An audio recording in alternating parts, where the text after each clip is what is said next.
20 years of excellence in cancer care. Mahatma Gandhi Cancer Hospital and Research Institute, Visakhapatnam.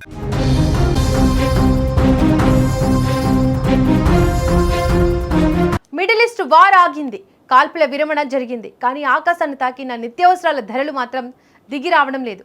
America Iran మధ్య 38 రోజుల పాటు సాగిన భీకర పోరులో ఇరు దేశాలు తామంటే తామే గెలిచామని ఛాతీ చర్చుకుంటున్నాయి. కానీ ఈ యుద్ధం వల్ల ప్రపంచానికి ఒరిగింది ఏమీ లేదు సరికదా, కోలుకోలేని ఆర్థిక దెబ్బ తగిలింది. పరువు కోసం పాలకులు యుద్ధ నినాదాలు చేస్తే దాని భయంకర ఫలితం పెరిగిన పెట్రోల్ ధరలు, ఖాళీ అవుతున్న గ్యాస్ సిలిండర్లు, అదుపు తప్పుతున్న ఆర్థిక వ్యవస్థల రూపంలో సామాన్యుడిని వెంటాడుతూనే ఉంది. ఈ యుద్ధానికి ప్రధాన కేంద్రంగా మారిన హార్ముజ్ జలసంధి గురించి మనం ప్రత్యేకంగా చెప్పుకోవాలి. ప్రపంచానికి అవసరమైన చమురు, గ్యాస్ సరఫరాలో గల్ఫ్ దేశాలకు ఇదే ప్రధాన మార్గం. యుద్ధం మొదలవ్వక ముందు వరకు ఇక్కడి నుంచి నౌకల రవాణా సాఫీగా సాగేది. కానీ ఫిబ్రవరి 28న యుద్ధం మొదలవ్వగానే ఇరాన్ వ్యూహాత్మకంగా ఈ మార్గాన్ని మూసివేసింది. ఒక చిన్న సముద్ర మార్గం మూతపడితే ప్రపంచం ఎంతలా వణికిపోతుందో ఈ 38 రోజులు కళ్లకు కట్టినట్టు చూపించాయి. ప్రస్తుతం కుదిరిన సీజ్ ఫైర్ ఒప్పందంలో ఇరాన్ తన పంతాన్ని పూర్తిగా నెగ్గించుకున్నట్లే కనిపిస్తోంది.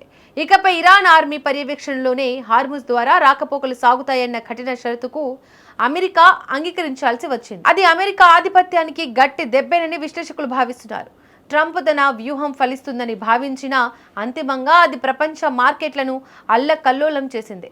ఇరాన్ కూడా తన పట్టు కోసం ప్రపంచాన్ని ఇబ్బందుల్లోకి పెట్టింది. యుద్ధం వల్ల కలిగిన నష్టాన్ని పూడ్చడం అంత తేలికైన విషయం కాదు.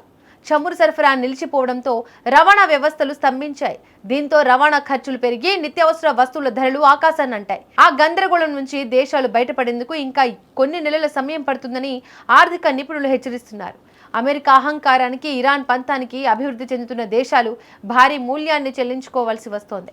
రాజకీయంగా ఎవరు పై చేయి సాధించినా యుద్ధం వల్ల కలిగిన ఆర్థిక లోటును ఎవరు భర్తీ చేస్తారన్నదే ఇప్పుడు మిగిలిన అతిపెద్ద ప్రశ్న. నిజానికి ఈ యుద్ధంలో గెలిచింది ఎవరూ లేరు, ఓడింది మాత్రం సామాన్యుడే.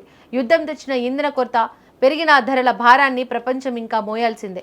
దేశాల పరువు కోసం చేసే పోరాటాలు సామాన్యుడి పొట్ట కొట్టడమే తప్ప మరేమీ సాధించలేవని ఈ ఉదంతం మరోసారి నిరూపించింది. యుద్ధం ఎప్పుడు సమస్యలకు పరిష్కారం కాదు, అది కొత్త సమస్యలకే నాంది పలుకుతోంది. ఈ పోరాటంలో ఇరు దేశాల ప్రతినిధులు విక్టరీ సింబల్స్ చూపిస్తున్న ఆ నీడలో సగటు మనిషి పడుతున్న కష్టాలు మాత్రం పాలకులకు పట్టడం లేదు. ఈ సంక్షోభం నుంచి ప్రపంచం పాఠాలు నేర్చుకుంటుందో లేదో కాలమే సమాధానం చెప్పాలి. ఇరాన్ తన పట్టు బిగించడం, అమెరికా తన ఆధిపత్యాన్ని కాపాడుకునే ప్రయత్నం చేయడం మధ్య సామాన్యుడు మాత్రం బలి పశువుగా మారుతూనే ఉన్నాడు.